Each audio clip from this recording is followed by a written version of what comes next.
Welcome to the Type 1 Lifting Podcast. Now enjoy the show.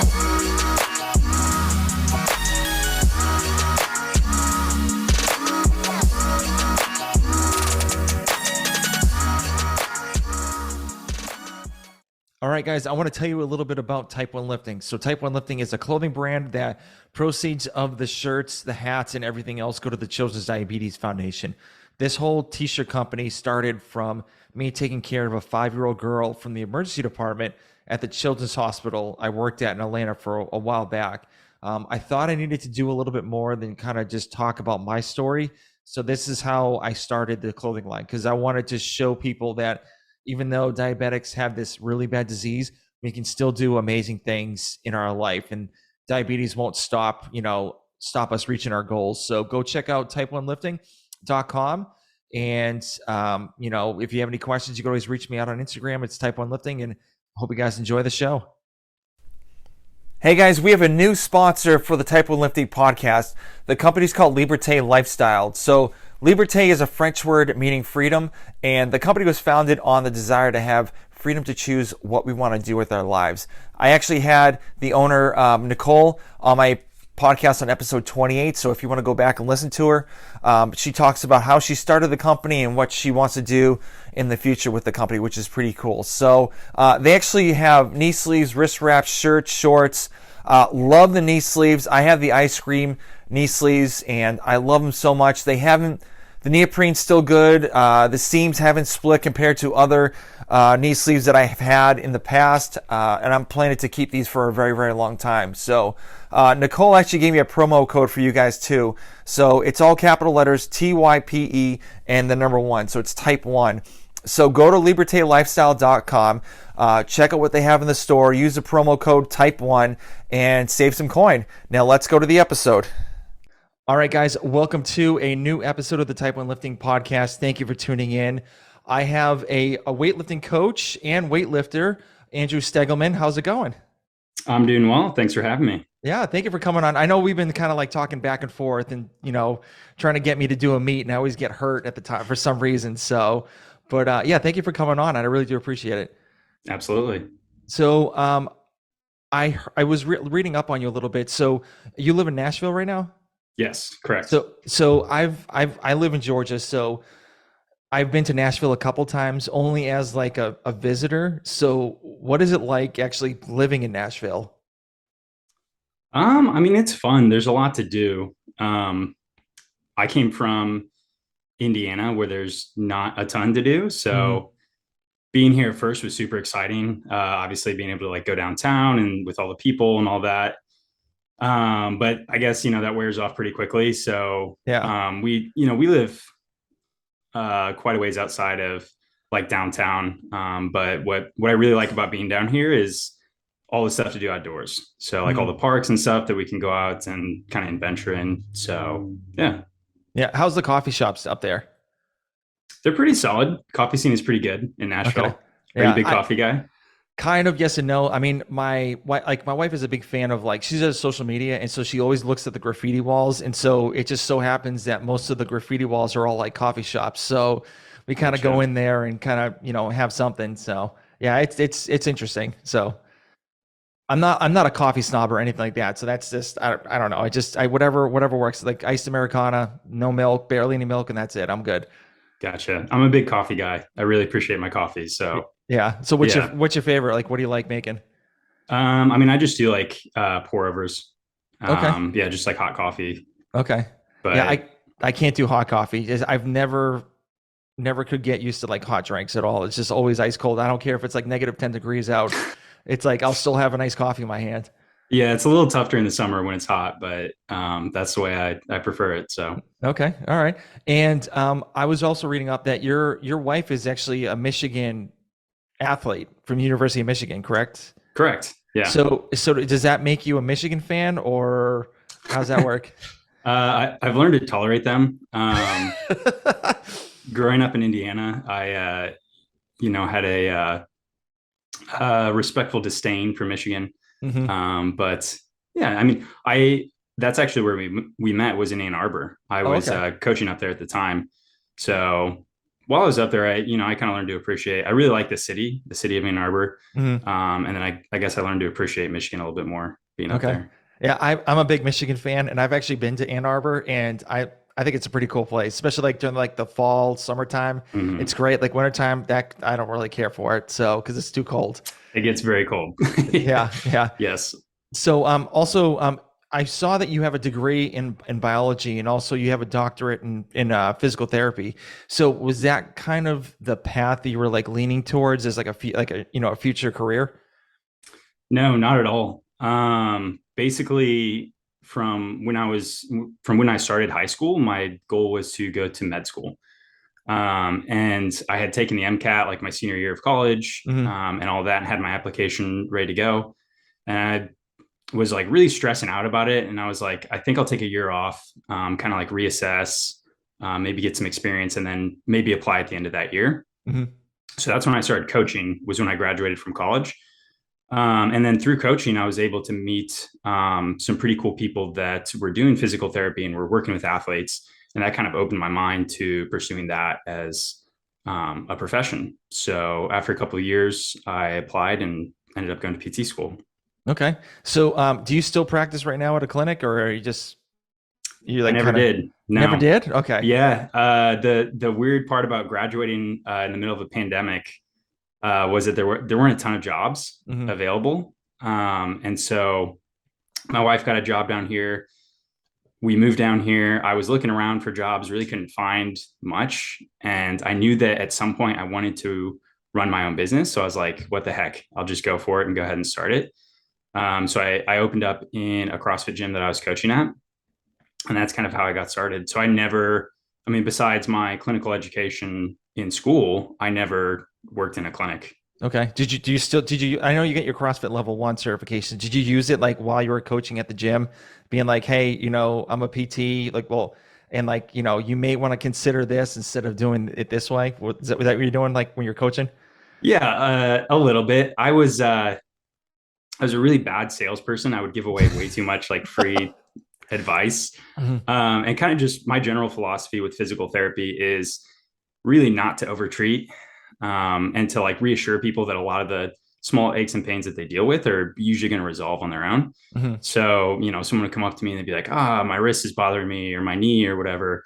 And I'd be like, just keep an eye on it. Let me know how it goes. And usually it goes away. Right. Yep. So, yeah, so I could have taken advantage of that opportunity probably a lot better.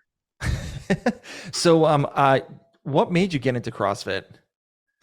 So my aunt actually is the one that got me into CrossFit. So she uh, had a degenerative back disease, and so she's dealing with some really bad back pain. And I think someone suggested to her that she start lifting weights and exercising. So she got into CrossFit, and of course, she's telling the whole family like how great and how wonderful this thing is. I'm like, what CrossFit? What is this? But she's like, come try workout with me. Like, I promise you'll love it. So I did, and the very first workout I did was, I believe it was called Pain Storm. It was a 45-minute barbell complex that Oh. was like, it was like deadlift, clean, front squat, jerk, I think, with like 95 pounds for 45 minutes, as many reps as possible. And I loved it. I was like, wow, this is awesome. I suck at it, but it was a lot of fun. So from there, I was like all in. And yeah, basically took off from there. Okay. And then what made you get your, level 1? Did you immediately wanted to start coaching like once you started doing CrossFit? Yes. So I ended up getting my level one within a few months of starting CrossFit.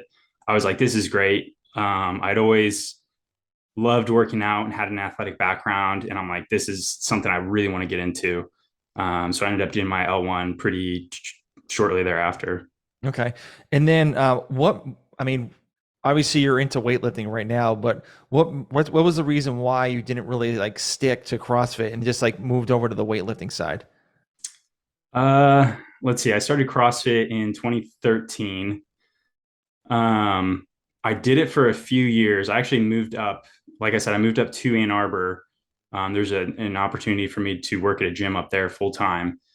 So I moved up there, was coaching full time, doing CrossFit full time, and I don't know. I feel like I found out pretty quickly that the lifting weights was a part of it that I really enjoyed. Everything Mm-hmm. else was fun and was great.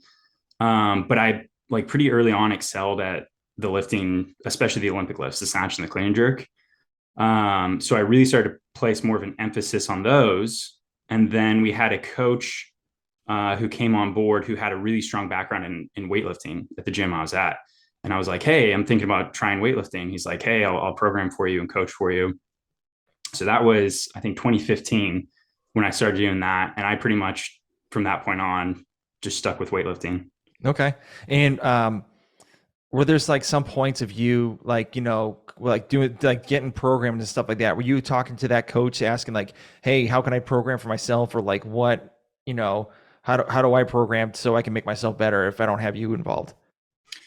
Yeah, so that was one of the biggest things. When I first started getting into weightlifting is I'm like, how do you program? I have no idea. Hmm. And so I was looking all over the place. Like I was talking to this guy who's a really good coach. I sought out a bunch of coaches that were kind of in the surrounding area. Fred Lowe, I don't know if you know who that is. No, I have no idea. Okay, he's an Olympian, a multiple time Olympian, and he has a gym in his basement. So I went up and trained with him a few times. He's in Livonia, which is close to Ann Arbor. And then there's another weightlifting gym around there that I'd go and train at. And that was one of the biggest things. One of the biggest black boxes for me was like, how do you program? And I thought there was just some like code, right? There's some formula. But then obviously, the more you're in the game, the more you start to realize different people have different styles. They come from different backgrounds. And so there's no right way to program. There's just different styles that may or may not work for different athletes. Hmm. So you're talking about style. So when you started programming and learning how to program, what was your style in the beginning, and has it obviously it must have evolved to where it is now? But like, what was like the whole learning process of like just starting out programming to where you're at now? Yeah, so Mike Bergner, I was very fortunate to work with Mike Bergner pretty early on, and he my programming was pretty similar to basically I took a lot of the fundamentals that like I learned from him. Hmm. Um, in that it looked like a lot of 70 to like 75, 80% work, right? Like a bunch of triples at in the classical lifts and the snatch and the clean and jerk at like 70 to 80%. And then squat would be similar. It would be, reps of anywhere from like 10 to 3, percent ranges anywhere from like 70 to 80, 85%. So it was a lot of, I would say, relatively lighter work, moderate weight work, with kind of high volumes. And then I would say that as I've kind of progressed and as I've been exposed to like different systems, different coaches, my training has gotten higher intensities. So I would say the average weight that I program for my athletes has increased over time. And then the volume and frequency has kind of decreased because when you're Hmm. training that heavy, you can't train heavy every single day. Yeah. I mean, you can, you just have to be recovering optimally, which means probably sleeping like 20 hours a day, Yeah. and like eating, a million calories. But for most people, they're not going to be able to handle that style of training. But if your body is able to manage that heavy style of training, that's the best way to get better at weightlifting because weightlifting is all about lifting as much weight as you can. Hmm. Right. So you Yep. need that exposure to those heavy weights. Yeah. So, funny thing you talk about Mike Bergner. So, so a while back, I actually did his CrossFit program that he had on it was like Bergner. I forget what the website was called, but so I just started right at the squat cycle. It was like literally a 12-week cycle of front squatting and back squatting, and it was like Monday you'd get up to like 90% of like for like 2 or 3, and then like you do front squats at the same thing, and then like you do Wednesday and Friday. And for the 12 weeks, I'm like, good Lord, like how long is this happening? Like, and like Mm-hmm. everyone was complaining that like this is way too long, way too long, because like everyone's getting absolutely like just slammed against the wall. But I mean, Mm-hmm. I think with that squat cycle, I think it was a huge help for me to get to the weights that I have, I've gotten to. Mhm. So, but that 12 weeks, it was like it was a grind sesh, just grinding the whole time. Yeah, and that's the trouble you run into when you run a weightlifting program with in addition to doing CrossFit, right? Because with weightlifting, you're squatting almost every session. And it's usually like that, like you said, either high volume or high intensity. And so it's really tough to like be able to combine that with, doing additional metcons and stuff like that on top of that. If you're doing any Mhm. type of squatting in a metcon, right, it's super tough if your legs are already destroyed from doing your squat workout. Yep. So Yeah. So, when did you realize you wanted to like go on your own and start just programming for, the average person or like the elite athletes? I mean, I knew that like very early on that I wanted to coach. And I knew that I wanted to run my own business at some point. So it's just a matter of time for me. I think that, getting the degree, getting my doctorate in physical therapy gave me a lot of confidence. That's one of the things I was lacking previously as a coach is the ability to work with people that are injured. Hmm. So having those tools in my toolbox, I think gave me a lot of confidence. And then I've been very fortunate to have worked with, a few different high level coaches, Yeah. and learn quite a bit from them. So having the experience I took from there, along with my education, um, I was ready to kind of hit the ground running and start training people. Okay. So, how does the whole process go from, let's just say, like, I hire you as a coach. Like, what's the whole process, like, step by step from, intro to, going to a meet? Yeah. So people that come on board with me, what we'll do is we'll sit down initially for it's basically a Zoom call like this where we sit down face to face, Mhm. and we really dig deep into where you're currently at, what your goals are, and how we're gonna get you there. So we look at injury history, we look at training history, we look at the equipment you have available, your schedule, a bunch of different things that we'll dive into, and based on all of that information, I'll create a specific individualized plan for the person. And everything I do is remote currently. So all the Mhm. athletes I'm working with are remote. So they have an app on their phone where I publish their programs on a weekly basis. They get the programs. They complete the workouts. They film. I ask them to film their top sets of the lifts. They send those through the app, and then I'm able to provide technical analysis and feedback, as well as I can see based on the movement, kind of how they're responding, and be able to adjust the program as a result. Okay. So people come on board. Will It usually takes a little bit of time of kind of toying around and me getting to kind of learn about you as an athlete and how you respond to different things and different styles of training. But generally, we'll take someone through a pretty solid block of training, and then once we've done that, we can start looking for meets. And once we have a kind of a meet in mind, we can create a plan for how we're going to prepare and then how we're going to taper to get that athlete ready to go for the meet. Okay. How many clients do you have right now, and like, what's the max that you typically, you deal with? I currently have 20.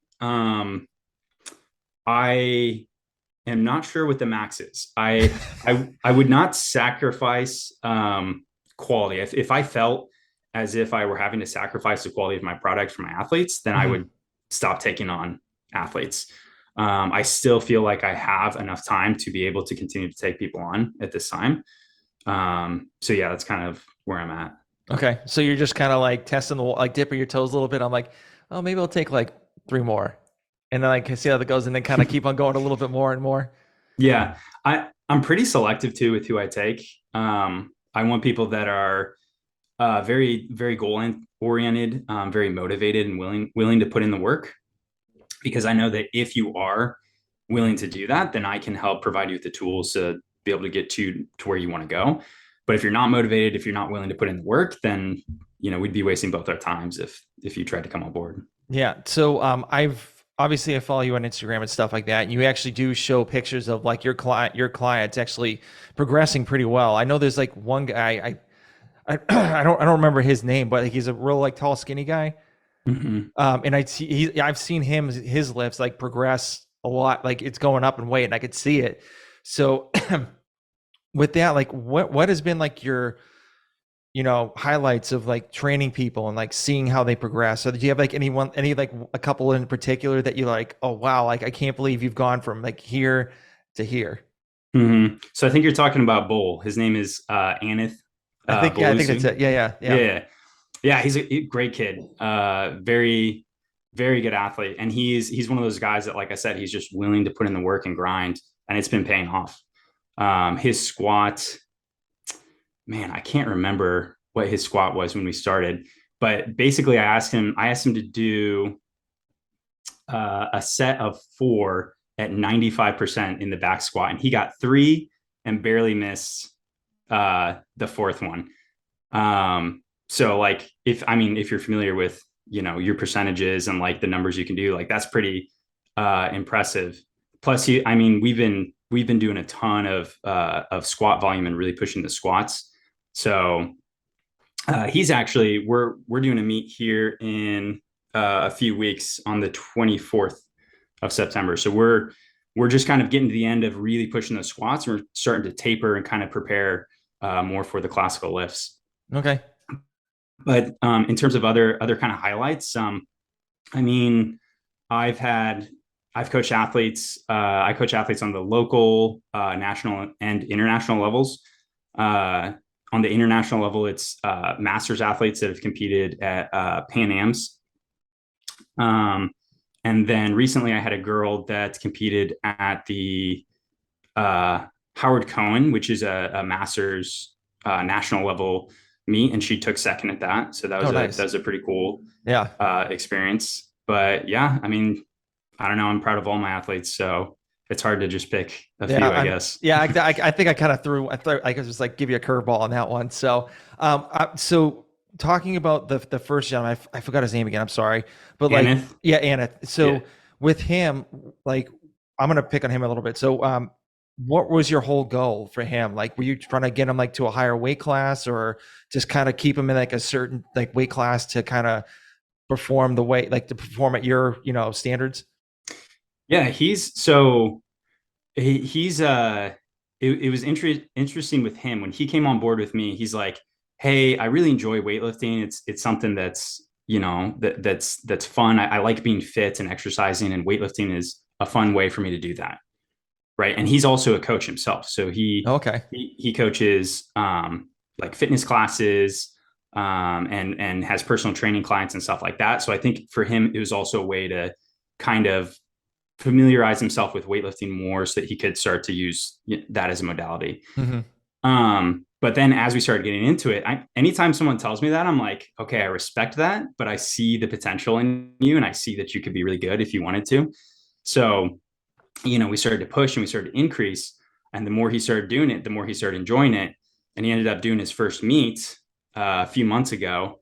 And after that point, he was like, all right, like I really like this. I'm getting more serious about it. I can see myself like starting to push in the sport, Okay. which gets me really excited. So now we're Yeah. talking about qualifying for national level meets, and stuff like that. So Do you think he's at the national level soon, or? he's getting very close. So there's a few different levels of national level competition in USA weightlifting. There's the American Open, or the North American Open, which is kind of the base level. Mhm. And then there's North American Open finals, and then there's nationals, which is like the top of the top. That's basically like elite in the US. So for him, we're trying to qualify him for kind of that first level, the North American Open Series. Okay. And from there, obviously we'll set our sights on the higher level meets. Okay. So, when you guys are at the meets, so how do you, program for them at the meet and like warm up to, picking certain numbers and stuff like that? So how does it go? Because I've never been done one. I'm looking Mm-hmm. forward to doing one, but I just kind of want to get like how would you like coach somebody throughout like the whole day for them to do the meet? Yeah, it's meets are pretty wild. The way they work is really interesting. The weight on the bar is always going to increase, right? Which means that depending on the weights you choose, so you get 3 attempts of each, right? 3 attempts of the snatch, 3 attempts of the clean and jerk. And you have to be smart with the weights you choose. But based on the weights, the numbers that you choose, and based on the numbers that other athletes are choosing, you could go back to back to back. So you could take all 3 attempts back to back to back, or there could be a huge, you know, delay between your first attempt and your second attempt. It all depends on the weights that people are choosing and the order that the lifts are going to go in. So as a coach, it's basically my job to look at the athletes that are in your heat, see what their lifts are, and try to figure out how much time you have until your first attempt, and then how much time you're going to have until the next one, and then the third one.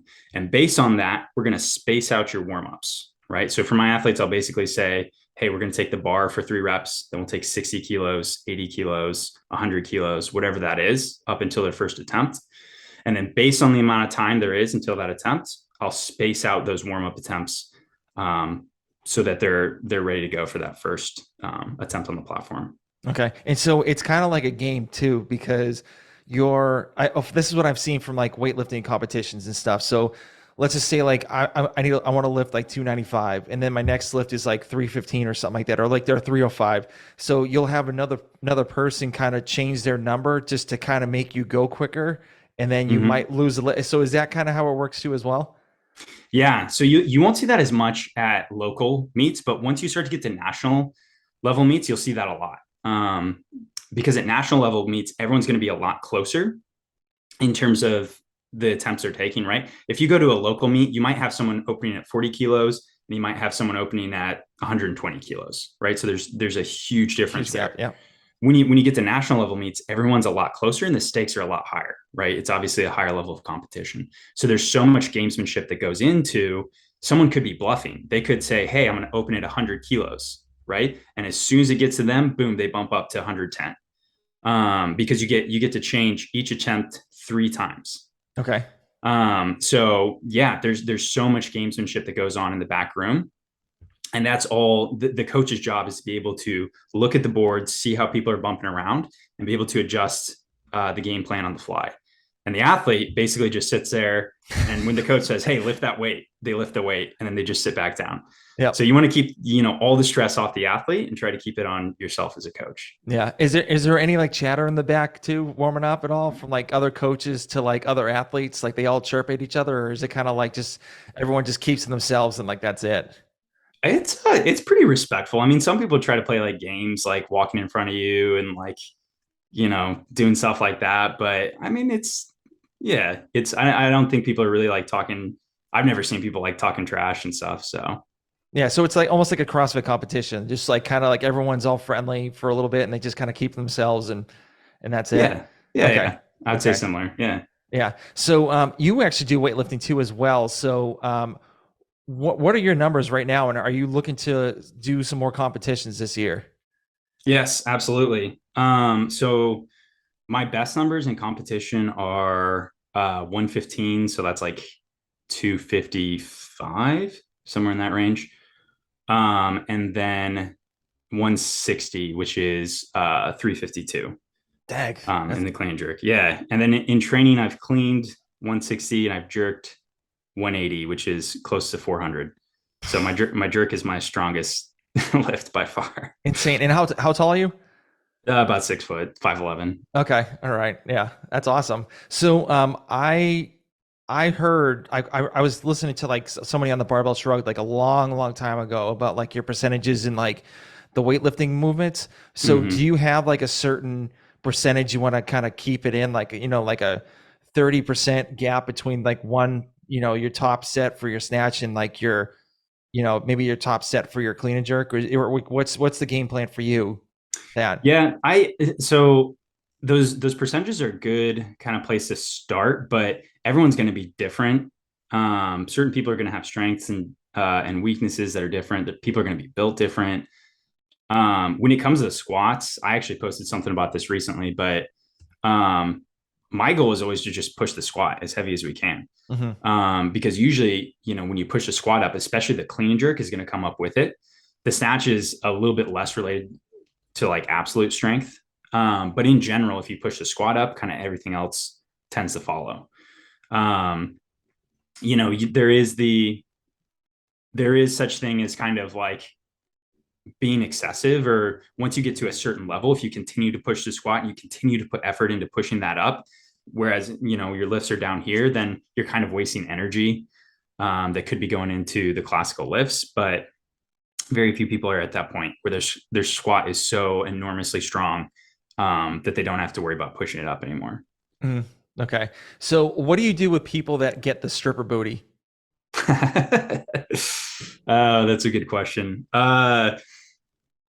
The first thing is just, I mean, my first line of attack is just focus on driving your chest up, focus on keeping your knees forwards. And if that doesn't work, you can employ things like pauses and tempos and stuff like that. Generally, people assume that it's due to weakness in the quad. So you can always throw in extra quad work to kind of encourage the athlete to keep those knees forwards. But yeah, my first strategy is going to be just to tell them, hey, try not to do that. Try to keep your hips underneath you. Try to keep your knees forwards and keep your chest up. And obviously, if that fails, then there's other strategies you can use. Okay, that was a question for me, by the way, because I don't know, for some reason, like I always do the stripper booty all the time. And it's like I always tell myself, even like when I start with the lift and I hold the bar up and I'm like, okay, shoulders. I always say shoulders because I'm like, you got to lift the shoulders first, Mm-hmm. and then comes the leg drive, and then comes like hit the quads and then catch it. But it's just like sometimes it's just like it just goes right out the window, and then the stripper booty just pops in. Oh, are you talking about in? I thought you were talking about in the squat. Are you talking Oh, about in the pull? oh, in the pull. I'm sorry, in the like the clean and jerk and like Yeah. the in the snatch. Sorry. Okay. Yeah, that can be due to a number of reasons. Oftentimes that can be due to poor bracing. So maybe you're not starting in a strong position. Maybe you're not like pressing your feet into the ground well and creating tension. Creating pressure in your abdomen and creating tension kind of in your back. That's often what I see. If there's a change in back angle where the hips are kind of coming up early, it can often be due to kind of poor bracing in that starting position. Okay. All right. I'll definitely put that in consideration. So I'll definitely try that because I've been doing that for years, and like I just always try to tell myself, I'm like, all right, stop it. Like just use your shoulders, and that's it. And then when it gets to like really heavy weight, then just the butt just goes right up immediately. Yeah. Yeah. And again, some of that may be, if it's not just a bracing thing, some of that may be, maybe you need to do some like tempo pulls and stuff like that, where you're kind of pulling slow off the floor, Mhm. or even pauses, maybe a pause just off the floor or pause at the knee to like really reinforce those positions. But I would try the next time you're doing snatches or clean and jerks, focus on that starting position and focus on like really pressing the feet into the ground and bracing well in that starting position. See if that helps you out. Okay. Okay. And you talked earlier, so like with the meets that do you have any meets that you're doing this year? Like how many are you looking to do? Generally, I try to do a few a year. My goal is to qualify for the American Open finals, so I need to hit 282 total to do that. And I'm either going to try to find a meet in October to do that, or the nice thing about COVID was they created these online qualifiers Hmm. or like virtual qualifiers where you can basically just like set up a camera, you film yourself weighing in, you set up a camera, and you can record your lifts and use that to qualify. So worst case scenario, if I can't find a meet, then I could just use that to qualify. Yeah, I think didn't the American Open do online qualifying for that? Because I remember like Matty Rogers and all those other people were like really had the cameras and they were doing like the whole like Zoom thing and like recording. That's how they did the meet. And Mm-hmm. they said like, okay, this person's going up because this is their number. And then they had to like finagle it that way. They had like, I don't know if they had like a couple judges saying, okay, Matty, you're up, or you're up next, and kind of like that. Yeah. Yeah. So that's like a virtual meet. That's like, it's like an actual meet, but it's run virtually. This is just, these online qualifiers are just, you just film yourself lifting. You're not actually Oh, lifting okay. against anyone. Okay. One of my friends actually, he competed in, was it, I don't think it was Pan Am's. I think it was, it was Puerto Rico Nationals. And he was virtual. So he was here like in the States, but he was competing in this like international competition Yep. virtually. It was super weird. And like it was, the program was glitchy and all that. So, but it is what it is. Mhm. So, who are your favorite weightlifters that you like to, watch and kind of learn from? Ilya Ilyin is probably my favorite of all time. You know who that is? Yes. Okay. Yep. I loved him because he was just such a competitor. Like he would do whatever it took to win. Um, and like he had a mindset where he knew he was the best and he knew he was going to win Hmm. every session. I really respect that. And Yeah. he's his technique is like his timing in the jerk is just unreal. He has like one of the best jerks. And obviously his clean was super great as well.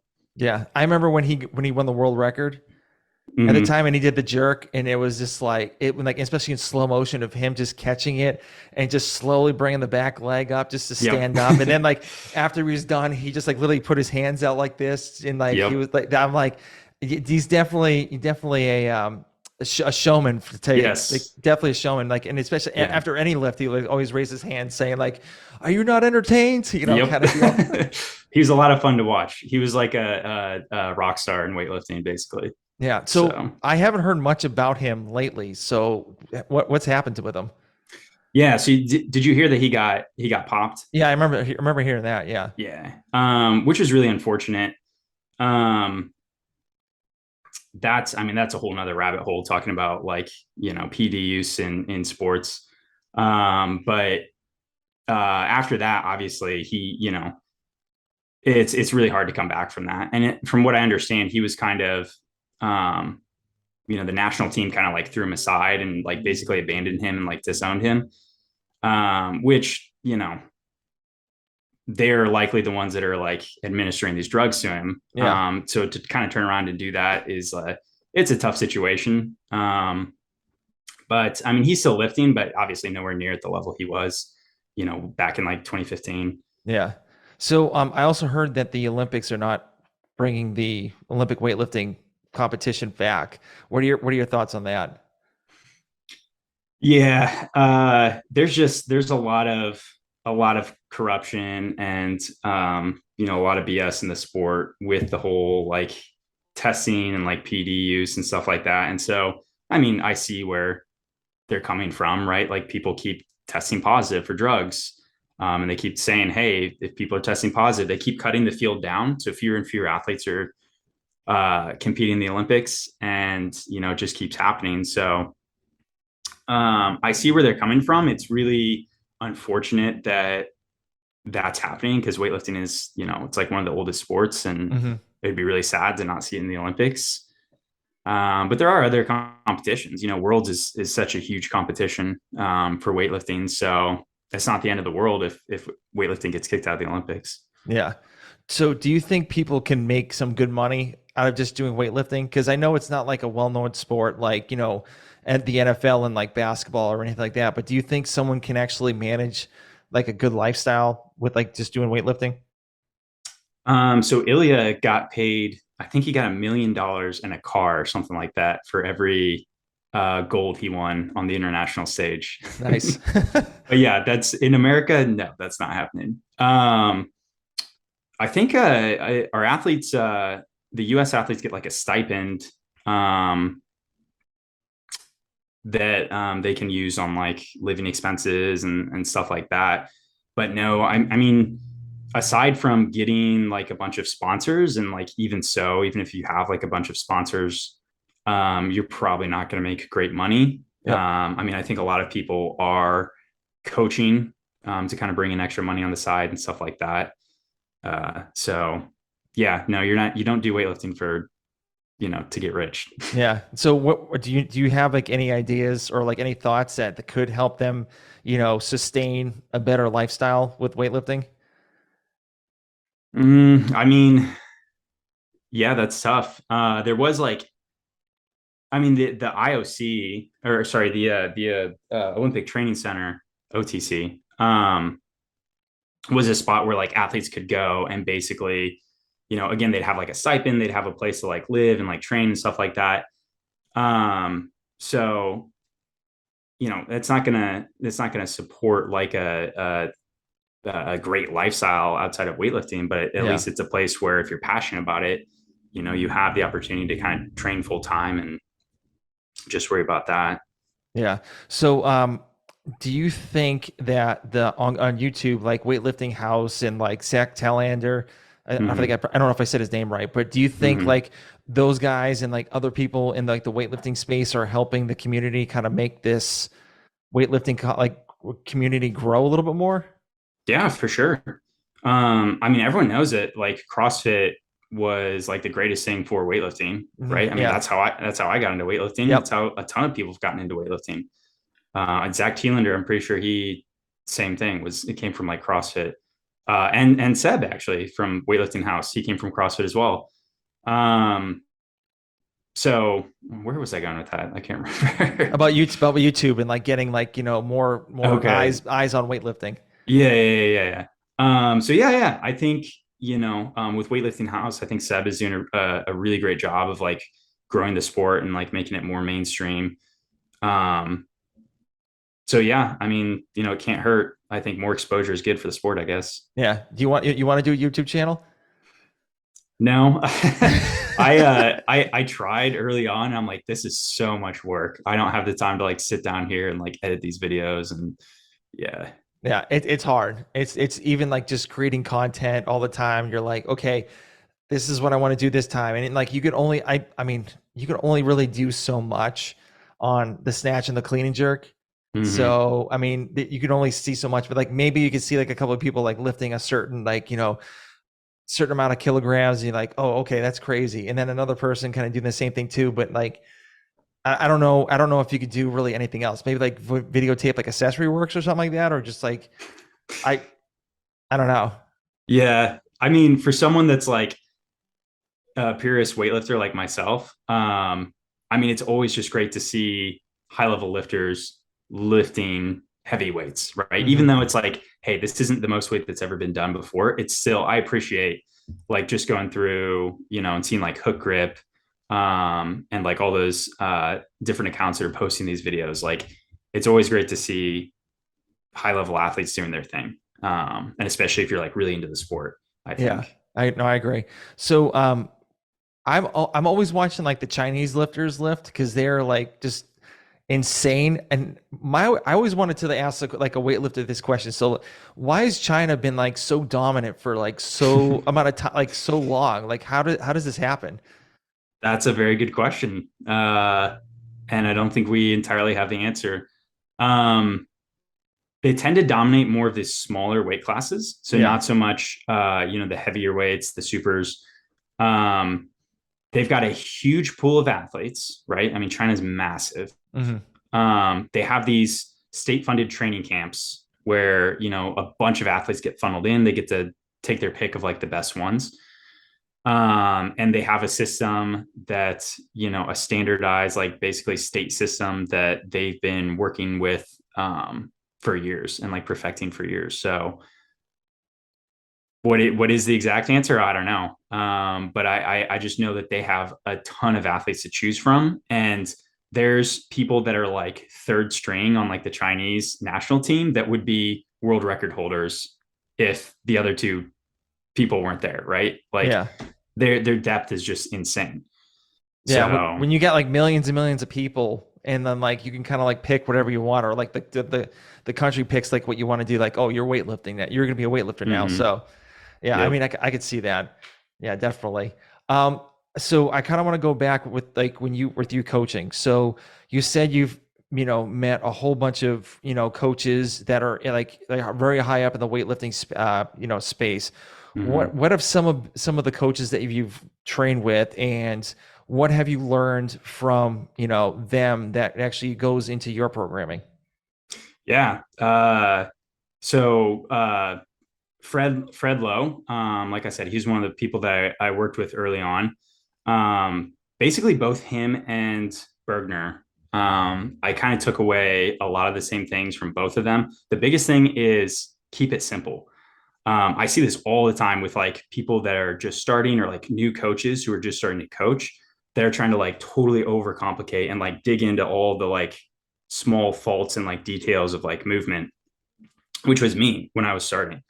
I remember the first session I was with Mike, and he was watching me lift. I did a snatch and I walked over to him and I was like, "Hey, like, what do you think? You know, I think I was maybe a little on my toes and like the bar was slightly out of position here and like this and that and that." And he's like, "It looks fantastic." He's like, "The only thing I want you to do is I want you to keep pulling on that bar, right?" Because I was getting a little disconnected in the turnover. Mm-hmm. And I was like, "What?" I was like, "Really?" I was expecting this like super complex, like Yeah. complicated answer. Yep. And he's like, "No, it looks great." And I was like, "Oh," which is just something that like over time as a coach, the more lifts you see, the more you start to realize what needs to be addressed and what doesn't need to be, right? Mm-hmm. So that was a big thing with them, was like keeping it simple. Um, let's see. I trained with Louis Simmons for a while. Did an internship with him. Do you know Yeah. Louis West Side. Westside? Yeah, I saw Yeah, the was it, I think it was on Netflix, the West Side documentary. yeah. Westside versus the World. Yeah, that was awesome. Yeah, for sure, for sure. I learned a ton from Louis. He threw basically everything I knew on my head when I went and trained with him. Biggest thing with him that I think I took away from him was train heavy. Like I was not pushing nearly heavy enough in basically any of my lifts. Um, and then um, he was big on variation. I think that's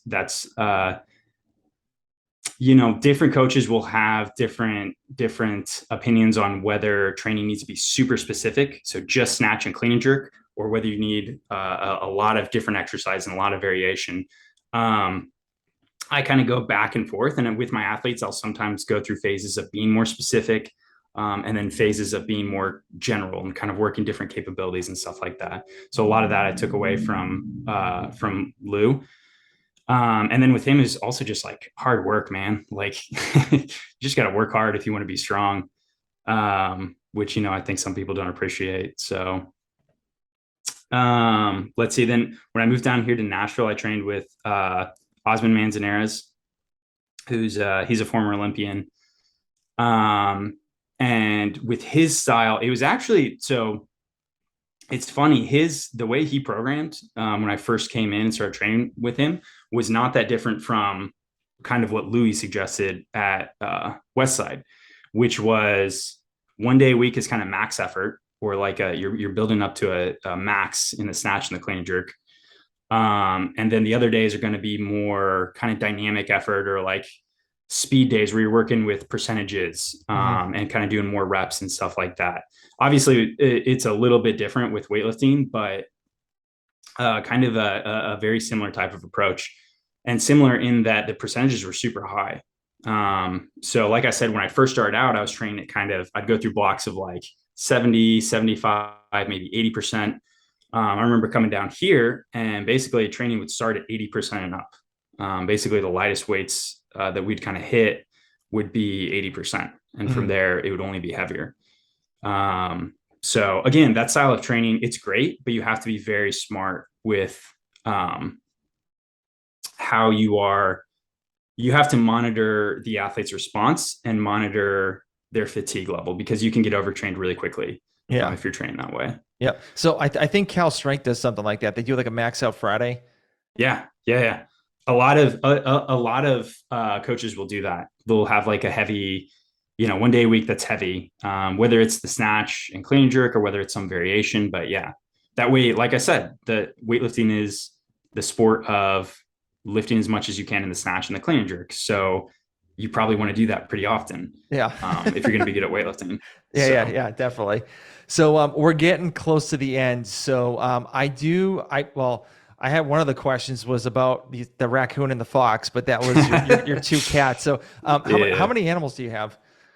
just the two Okay. cats. Yeah. Okay. Because like I was reading about like, that Instagram post about like about me, and I saw, I'm like, how does that dude have a raccoon and a fox? And I was like, I don't know if I read it wrong. And I was just like, then I talked to you and I'm like, oh wait, they're cats. So what was the reason why you named them? Yeah.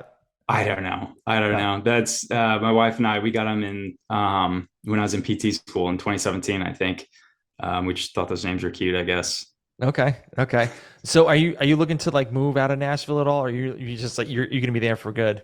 Not for good, but like at least for like a good amount of time. Yeah, I don't know. I mean, I really like it here in Tennessee. I think this is a great state. Um, I mean, eventually, maybe some point we'll move back closer to family. So my family's in Indiana, and Elizabeth's family's in Ohio. So maybe back to the Midwest at some point. But Mm. I don't know. For now, we like it down here. Okay. Okay. So one of the questions I have is, do you have any goals for the rest of the year? Could it be like either personal or, coaching wise or like, whatever? Like what are your goals for the rest of the year? That's a good question. Specifically for me, in terms of my training, I want to qualify for North American Open Hmm. finals. That's my goal for this year, and then nationals, qualify for nationals for next year. In terms of my business, I mean, I get super jacked up and super passionate about helping people to realize their potential and be able to get them to, compete at the highest levels that they can. Hmm. So my goal is just to help my athletes get as strong as freaking possible so that we can get them to qualify for, the highest meets that they possibly can, and do as well as they can at those meets. So, Okay. All right. All right. Very good. So do you have a favorite book you like to read or like give it out as a gift? um, It could be anything, fiction, nonfiction. I'm looking over at my books. Oh, so a classic would have to be Super Training. You ever heard of that? Hmm. Okay. It's like the Bible of like strength training, basically. Yep. Yeah. That's a really good one. A mindset book that I like. Um, I think it's called Relentless. Yes, by Tim Grover. You ever read that one? I've heard of it. I've never read it though.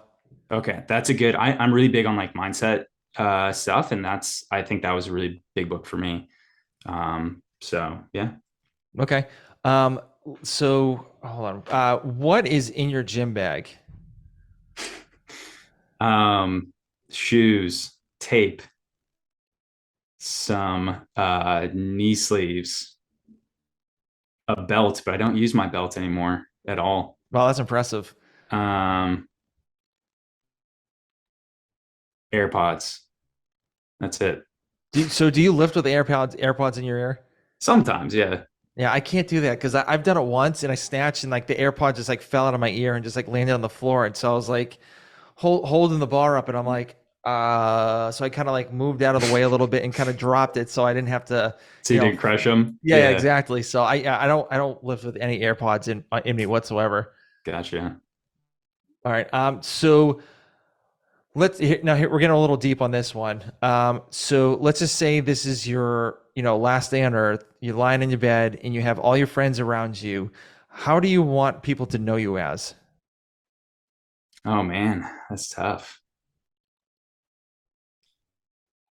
Um, Man, I think to know me as someone that really, like I said, really cares about people, kind of cares about their journey, and kind of really wants to kind of pull the best out of people, and show them, what they can be and what they're capable of. Um, yeah. Okay. All right. Awesome. So, where can people reach out to you if they have any questions about like, getting a coach, programming or any PT stuff wise? Like, where can they reach you? Instagram is going to be the best. So my Instagram handle is Stegelmann underscore, yeah, I underscore think so. Yeah. performance. Yeah. Yep. Um, Also, I'm on Facebook, but I don't use that nearly as much. I have a website that people can message me through, but like I said, I'm on Instagram the most. I think that's the best platform. Okay. So, one other question. So, do you use Instagram a lot to like kind of reach out to your client, like reach out to like new clients and stuff? Yeah, I do. I'll have people sometimes message me on there. They're interested about programming and stuff, and so it's a good place to kind of start conversations. And I'll talk to different lifters I see, and if anyone is ever interested in like having a coach or something, like I said, it's a good place to kind of start. Yeah, awesome. Well, Andrew, thank you for coming on the show. I really do appreciate it. I've known you for pretty much like a couple months now, like 6 months, half a year. And, I wanted to, hear your story and kind of how you got into weightlifting. And, thank you for taking the time to, hearing your story and, hopefully be your next client. Well, I appreciate you having me on, Tom. This has been awesome. All So right. thank you. Yeah. Have a good one. All right, you too. Don't hang up yet. Don't hang up yet.